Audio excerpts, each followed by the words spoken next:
Welcome to another episode of the Empowered Half Hour. And I have an author here that I am so excited to introduce you to. I'm just meeting her for the first time with you guys, but her energy is fabulous and the book title is great. I think you guys are going to love her. Her name is Giovanna Silvestre. Did I say it right?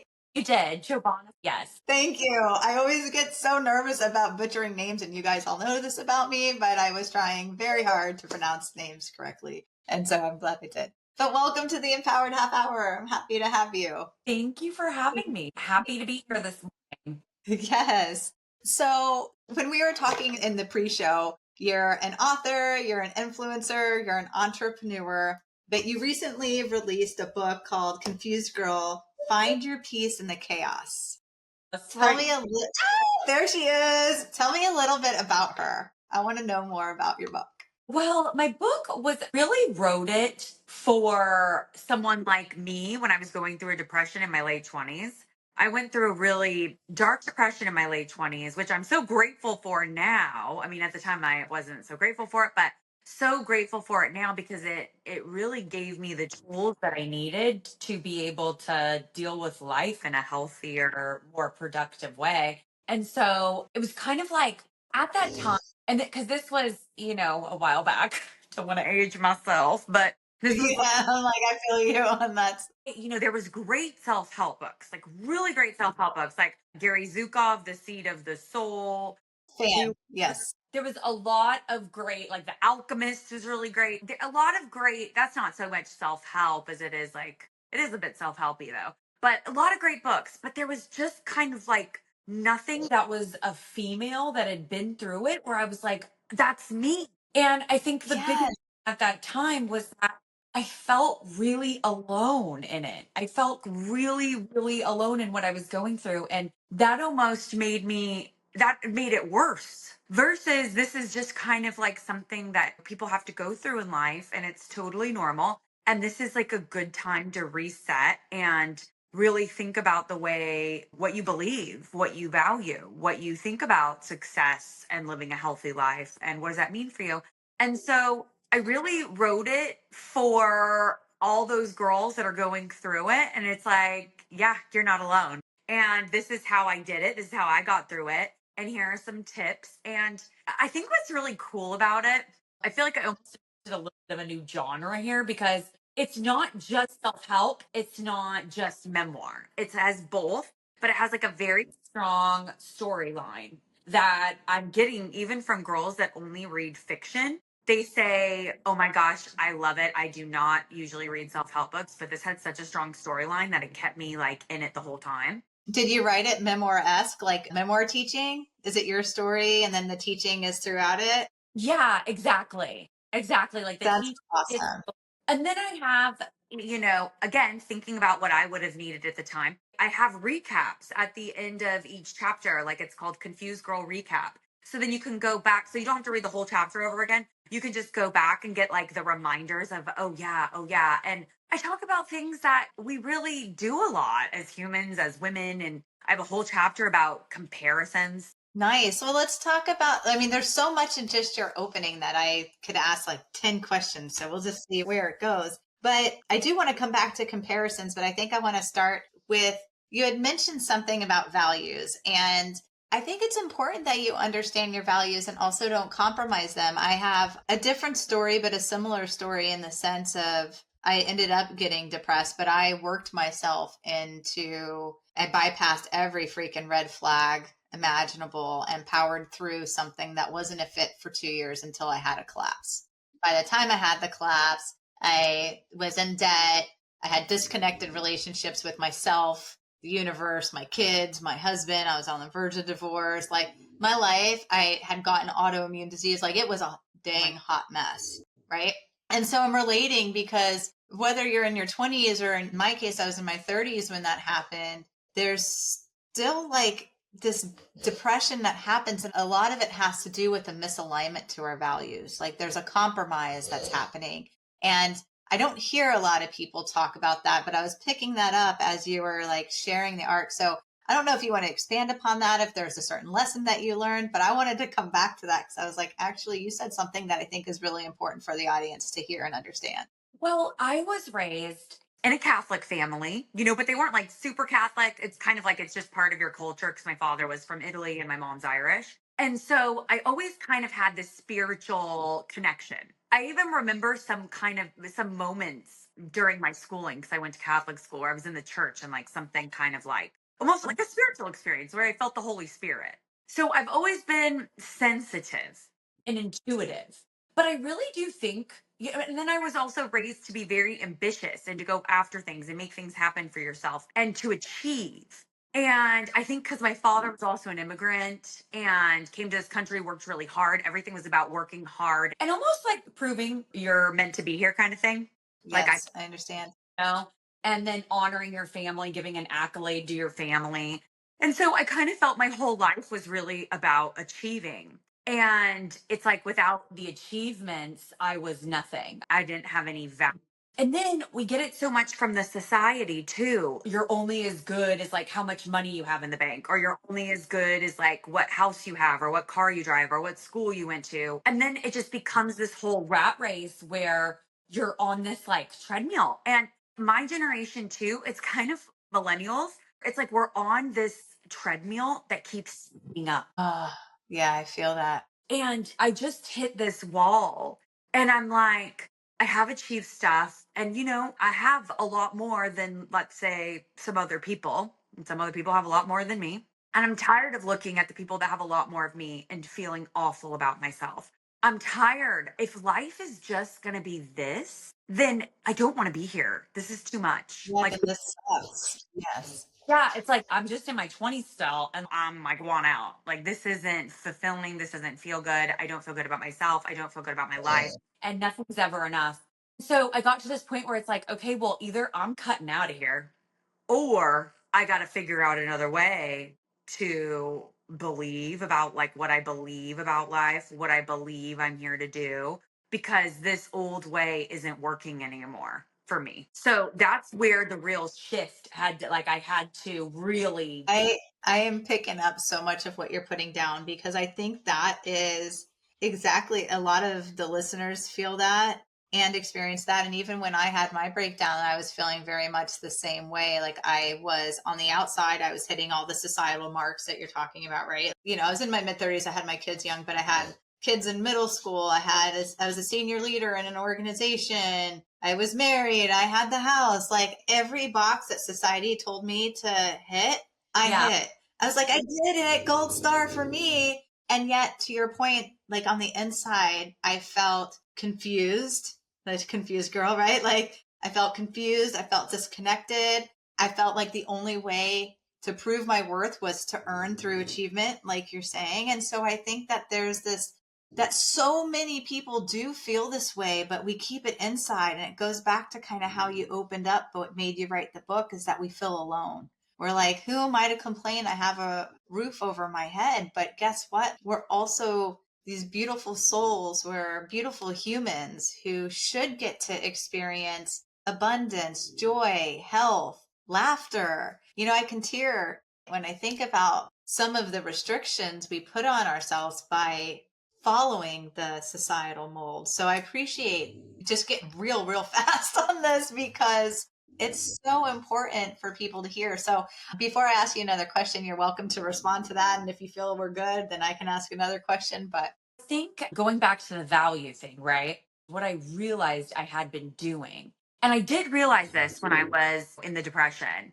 And I realized I had put my value into everything outside of myself. So my value was in my accomplishments. My value was in the guy I was dating. My value was in the career I had, right? The car I drove, the this. And the thing is, though, is those are all things that can get taken away. yes, ma'am. And these are all external. And I said, I'm a good person. I'm not a bad person. I'm not out there hurting people intentionally. I deserve to feel good about myself. I was like, I want to feel like I'm worthy of something just because I exist. I'm like, I'm a child of God. I go, okay, that's my goal. That's going to be my goal. And then everything I do after that will be more meaningful. And I was like, Right. I deserve to feel joy. I deserve to feel gratitude. And I never felt, actually, I don't know if I had ever really felt what gratitude feels like. And it's so crazy because now I feel it all the time because you forget, because you level up your state of being, even when times are awful, it's still higher than it was. And you Yeah. forget what it's like down here. But when I talk about it sometimes, and I kind of remember and what the torture I was in, like the self torture I was in, I'm just like, oh my gosh, I'm so grateful. I Yes, I call it my dark years, and every day. And some people might say it's a silly practice, but for me, it's not, because it's a reminder of how grateful I am every morning when I wake up. When my feet hit that floor, I'm like, thank you.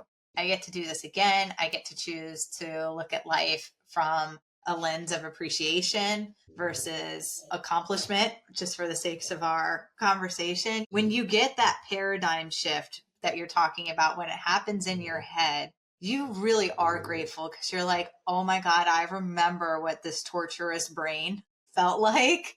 And you feel, I don't know if you felt like this, but it kind of sounds like you did. Like, I felt trapped in my own body when I hit I hit, girl. So I hit the bathroom floor. Like, I lost one day I was just had like 4 bad days in a row. And the listeners have heard my story a whole bunch, but I had like 4 bad days in a row. Didn't appreciate or like how I greeted my children when I got home, because I told them I wanted to put my effing purse down and have 5 minutes to myself before I dealt with them.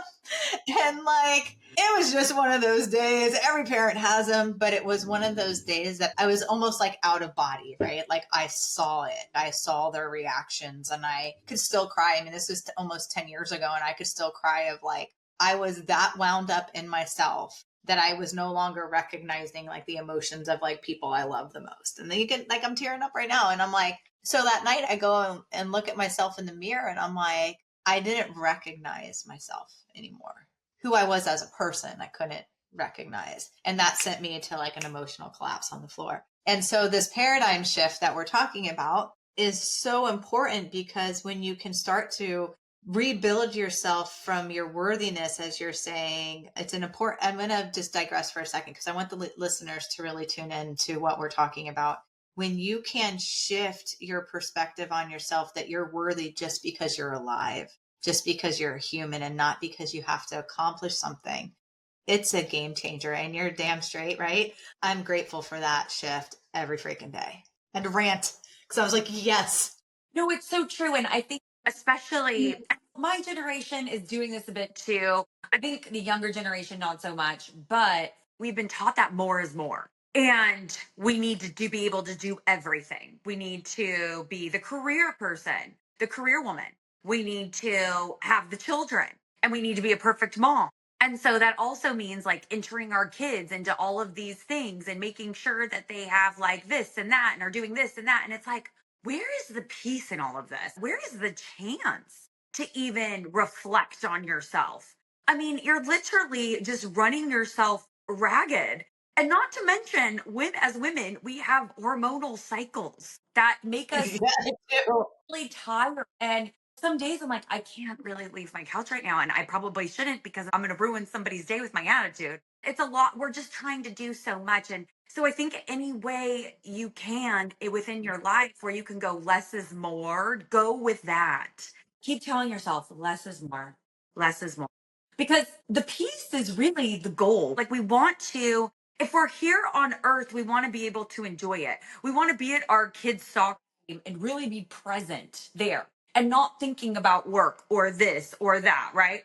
Or what you got to do next. You want to be in the present moment as much as you possibly can, because that's where the real living is. That's where you become alive. See, I knew I was going to like you when I first met you. I'm like, we're going to have a good conversation. But you're saying like all these words that I love and that I believe, because I've experienced them in my own transformation too. But one thing I think I want to go back to, just because you had said it, and I was like, let's talk about values first, and kind of like how what we value can either really elevate us or really spin us out. But then you started talking about comparison. And I think that is another really healthy conversation for the listeners, for us to get into, so that they can like kind of hear your perspective on comparison and how, I mean, there's the saying that comparison can be that your thief of joy. So I'm really curious to see what your 2 cents are on comparison since you brought it up. There was this girl in college that I was totally, I just like her presence would make me feel insecure. I mean, she was gorgeous and she had a gorgeous boyfriend and she was like a song girl, like at USC. And, it looked like she was super wealthy and she just had like everything going on. And it was just like, what, like, I cannot compete with that. And I'm a competitive person. I was raised to be competitive. And this is like, the girl doesn't have a flaw that I could see. And years later, and this is like now I'm in my 30s and haven't thought about this girl in years. And I'm starting my activewear line and I'm going through Instagram finding influencer yogis who want to maybe do a collaboration with my yoga wear line. So actually find a girl and she has a picture with this girl that I was so jealous of. And I read the caption and it was like, I miss you so much. I still can't believe you're gone. I'm like, oh my gosh. Girl passed away like in her late 20s of cancer. Oh my God, yeah. So And that I'm puts things in perspective. and I'm here alive and healthy. And then I go, you know what? And then I felt so guilty for comparing myself to her. And I was kind of like, I'm so happy that she was so amazing and she looks happy. I'm so happy that she had that in her life. That really kind of hit me. And I've always struggled with comparisons. I think being a competitive person. And Sure. that really hit me. And I was like, you know what? Giovanna, can't do that. You can't do this anymore because you do not know the life path of anyone. You could be at your lowest low and then someone's at their highest high and then it shifts. And then I really understood we really do all have our own life path. I do believe there is kind of like a destiny and there is a purpose for all of us. So if that's the case, then how can we really compare ourselves? And also, nobody looks like me. Nobody talks like me. Nobody has No one my. has your unique experiences. Yes. And same goes with every other person walking this planet. It's so unfair. It's like trying to compare the beauty of the Grand Canyon to the Pacific Ocean and going, what do you think's better? I don't know. Some people like the Grand Canyon. Some people like the Pacific Ocean better, but they're still like doing their thing and beautiful, right? That's awesome. That is true, And everybody's going to have a different, at the end of the day, as far as comparison goes, it could really take us off our journey. And to your point, like someone might like the ocean better than they like the canyons, but someone else is going to like the canyons better than the ocean. So you also need to, I love that you shared about your active line. Also, I don't know if you know this, but I used to make yoga t-shirts, like yoga affirmation shirts. That. I love that. And it started off, I named it Chakraful Expressions, and because I'm a yogi too. And I did all chakra based yoga clothes with an I am affirmation. So anyway, I'm like, I did end up staying in the yoga clothing line, but I'm like, I'm so happy you are. I'm like, yay, go off. But what I wanted to say as like a lesson to pull through for the listeners too is that along your life journey, as you pursue more and more of your truth and what's in alignment to you, some people's going to think it's beautiful and some people are going to have something to say about it. And I hope that you can gather from this conversation that comparing yourself to the comments of other people or to somebody else really just dims your own light. And we've got enough people with dim light, like out there in the world. We need you out there shining. And so this is just such a cool conversation because I think it's so important. No, it really is. And another thing I noticed about comparisons is a lot of people tend to do it their entire life. And then they never can really get truly happy with themselves. And it becomes like this dark hole, like this rabbit hole that you just go in. And I just really believe that you can look at someone who's doing something very well, ask them, Right. do that so well. What can you give me some tips? That is also such a confident thing to say. Or even like you think they look beautiful. You love the way they do their makeup. Can you show me how you do your makeup? I have a friend who does amazing makeup. I'm like, can you show me? I'm so bad at doing makeup. Like, show me. You can use comparison in a really positive, good way. And that also, Like, yeah, they're not all bad. You can use it in a positive way. And I think competition is good because you push yourself. But you don't want your whole life to be competitive. You don't want to go home. You don't want to be competitive with your you want to be competitive with your husband or wife, or you don't want your whole life to be this competition. I mean, that's just too much. There's no balance in that. There has to be balance in the life. You know?